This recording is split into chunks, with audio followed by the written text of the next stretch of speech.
Assalamualaikum warahmatullahi wabarakatuh. Berjumpa lagi di channel Engineering Study.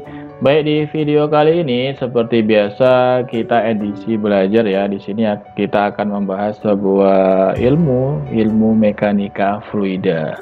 Nah, mekanika fluida ini nanti ruang lingkupnya apa saja? Biasanya ilmu mekanika fluida ini nanti dipakai di mana aja. Nah, ini akan kita bahas di pertemuan kita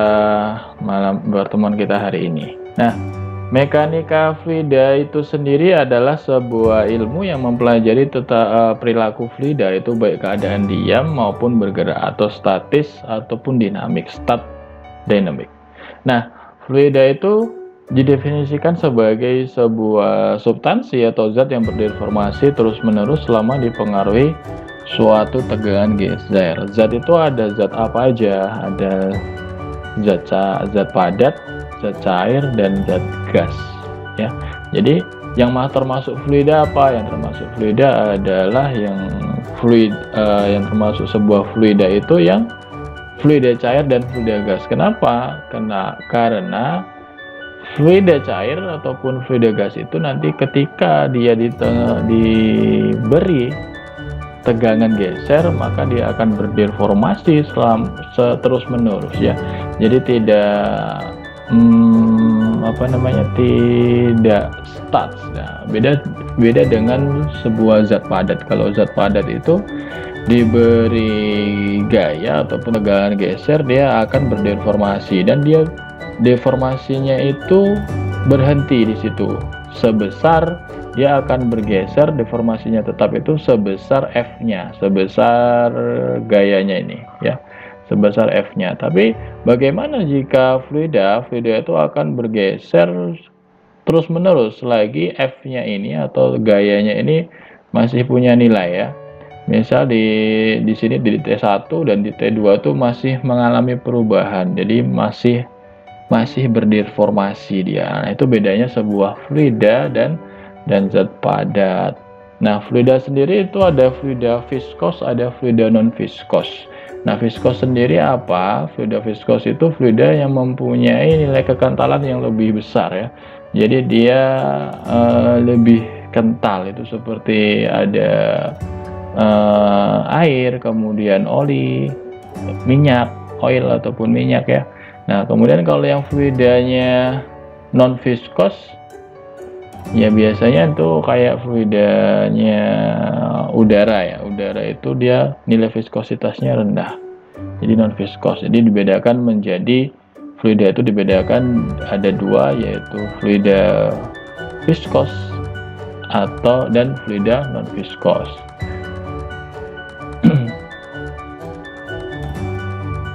Nah, di sini setelah kita paham apa itu fluida, nah fluida itu kalau di dunia teknik mesin ya, khususnya di dua teknik mesin itu, fluida itu dipakai ataupun ilmu ini diterapkan di mana aja.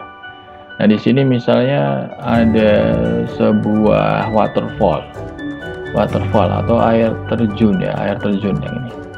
Nah, kalau air terjun ini dia biasanya digunakan energi potensial dari air ini akan dimanfaatkan sebagai pembangkit untuk menggerakkan turbin ya. Energi potensial digunakan untuk menggerakkan turbin air ya.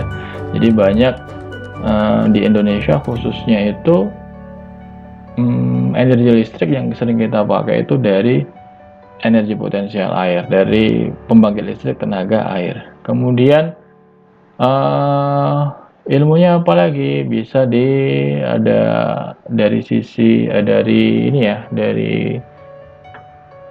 bidang perkapalan ya. Di bidang perkapalan itu bagaimana merancang sebuah kapal agar tidak tenggelam ya. Itu ada gaya apungnya nanti berapa. Nah, di sini di power plant juga ada uap ya. Turbin uap juga ada, kemudian turbin gas juga ada. Nah, semua itu digerakkan oleh fluida. Nah, kemudian di sisi medikal atau di sisi medis itu namanya biasanya ada yang kalau orang yang terkena gagal ginjal itu biasanya Cuci darah itu juga alatnya itu juga bidangnya itu bidang mekanika fluida. Jadi orang engineering yang buat alatnya, bukan dokternya. Jadi dokternya hanya pakai saja. Kemudian di dunia otomotif itu banyak sekali di bagian aerodinamikanya. Jadi otomotif sekarang, mobil-mobil sekarang itu kebanyakan ya aerodinamikanya lebih bagus daripada mobil-mobil yang zaman dahulu ya. Mobil zaman dahulu mungkin bodinya, shape-nya itu lebih berbentuk kotak ya, kotak gitu. Tapi kalau yang mobil-mobil sekarang itu ya bisa dilihat mau lebih aerodinamis gitu. Jadi mengurangi drag atau gaya hambatannya, sehingga apa? Efisiensinya bisa lebih tinggi efisiensinya ya. Kemudian kalau di airplane ya, atau pesawat, ini pesawat tempur. Kalau pesawat tempur ya sama aja. Jadi sebuah pesawat itu bisa terbang karena dia terjadi sebuah gaya angkat. Gaya angkatnya di mana? Di sayapnya ya. Di sayapnya terjadi sebuah gaya angkat. Gaya angkat terjadi karena ada aliran fluida. Di situ terjadi aliran fluida. Terjadi perbedaan tekanan fluida antara bagian sayap bawah pesawat dan atas pesawat. Sayap pesawat itu lebihnya tekanannya akan lebih besar daripada tekanan yang di atas. Kalau untuk kecepatannya lebih tinggi yang di atas, jadi kebalikannya.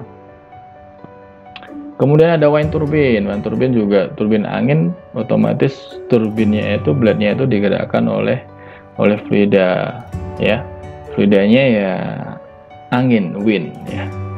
Kemudian dari sistem perpipaan, jadi kalau ada sebuah pipa itu dalamnya pasti fluida, nggak ada zat padatnya, nggak ada ya. Pasti di situ fluida, mau fluida Newtonian ataupun non Newtonian, intinya di dalam itu pasti ya fluida intinya ya. Di dunia industri, di piping banyak banget. Jadi semua industri itu pasti di situ ada fluida, mau fluida yang berdiam ataupun bergerak, nah tadi itu. Jadi sangat luas sekali ya lingkung di mekanika fluida ini. Di bidang teknik mesin itu sangat luas banget.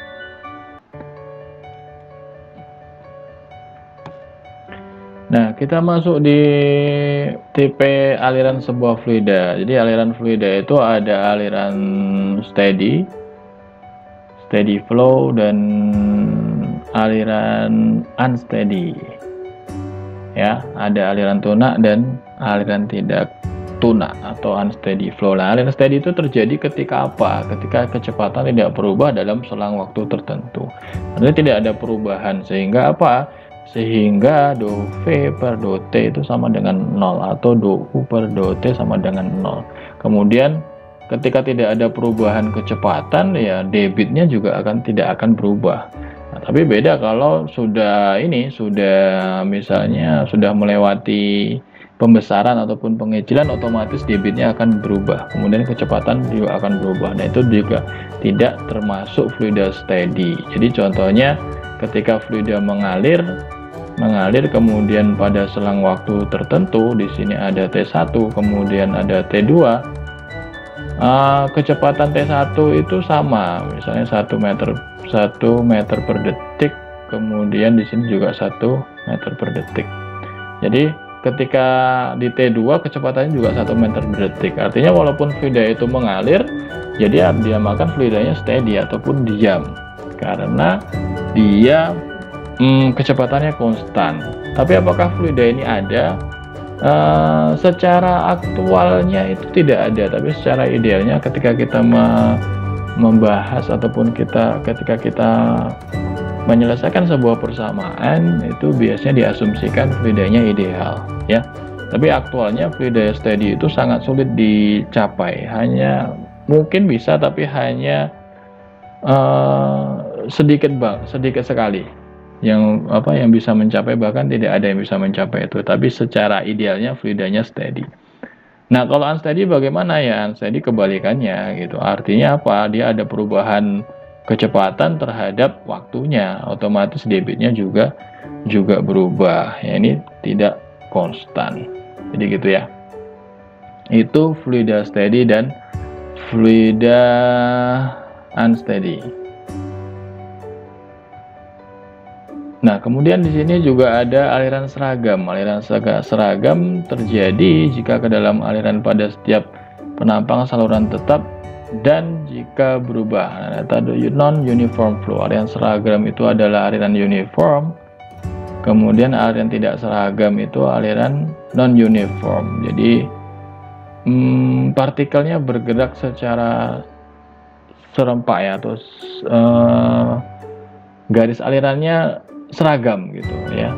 Itu untuk aliran seragam. Bagaimana kalau yang non uniform? Ya berarti dia tidak alirannya itu tidak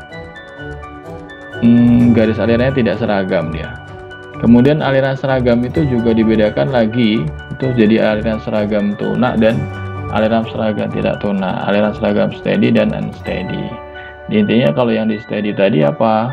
Di variasi kecepatannya ya. Jadi kalau seragam itu profil kecepatannya atau garis alirannya sama. Nah, itu untuk aliran seragam. Kemudian aliran termampatkan. Aliran termampatkan ataupun di sini bisa disebut compressible flow ya.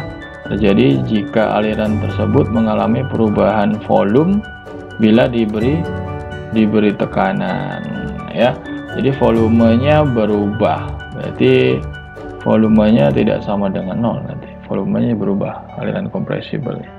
Nah, yang kemudian apanya yang berubah? Rho-nya ya, rho-nya juga berubah. Rapat masanya akan berubah terhadap apa? Ya, terhadap tekanannya. Doro per do P ya. Doro per do P. Ya. Tekanannya berubah rapat masanya terubah terhadap tekanannya. Jadi semakin ditekan itu kerapatannya atau densitas sebuah fluida itu akan berubah. Jadi gitu. Nah, itu tadi untuk tipe-tipe alirannya. Kemudian ada aliran itu diklasifikasikan lagi, ada aliran 1 dimensi, 2 dimensi, dan 3 dimensi. Intinya itu kita bisa menyebutkan sebuah aliran itu 1 dimensi atau 2 dimensi dan 3 dimensi itu dilihat dari kecepatannya ya, kecepatannya. Jadi apakah terjadi perubahan kecepatan pada arah ke 3 dimensi itu. Jadi semisal aliran 1 dimensi, di sini ada kita menunjukkan jumlah variabel independen dari ruang yang menentukan kecepatan, jumlah arah yang mana kecepatan dapat bervariasi. Jadi ketika sebuah fluida itu mengalir, terjadi perubahan kecepatan itu di sumbu, misalnya di sumbu Y ya, di sumbu Y. Berdasarkan kita pakai yang ini gambar di 3 dimensi sebelah, kita pakai ini T1, T2 seperti biasa tadi. Terjadi perubahan kecepatan, misal di sini 1 meter per detik, kemudian di aliran keduanya itu berubah kecepatan jadi misalnya setengah meter per detik. Otomatis terjadi sebuah perubahan kecepatan di arah Y atau di arah V, sehingga ini bisa disebut dengan aliran 1 dimensi atau one dimensional flow. Nah, bagaimana dengan arah alirannya ke Z ataupun ke X? Itu arah aliran apa? Dia tidak mengalami perubahan kecepatan. Kemudian kalau kalau yang 2 dimensi bagaimana? 2 dimensi ya sama aja. Kalau yang 2 dimensi berarti terjadi perubahan, misal ke arah Z sama ke arah V sama ke arah W misalnya. Ya, ke arah W-nya juga terjadi perubahan kecepatan ya, sehingga itu bisa disebut dengan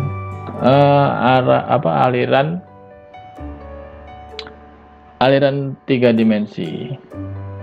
Kalau aliran 3 dimensi, aliran 2 dimensi. Nah, aliran 3 dimensi bagaimana? Kalau 3 dimensi, variabel kecepatannya itu berubah di arah x, y, z. Nah, atau u, v, w. Nah, bagaimana kalau dibalik, misalnya arah alirannya yang berubah dari u, w atau u, v, ya sama aja, tinggal dihitung itu, tinggal ditentukan, tinggal dianalisa arah perubahannya kemana, berapa arah, berapa variasi arah yang berubah. Nah, itu kita bisa menentukan apakah aliran itu one dimensional, two dimensional, atau three dimensional, tergantung dari gradien kecepatan yang ada. Nah, jadi gitu ya. Oke, yang pertemuan hari ini, video ini mungkin saya cukupkan sampai di sini. Akan kita sambung di part 2-nya. See you.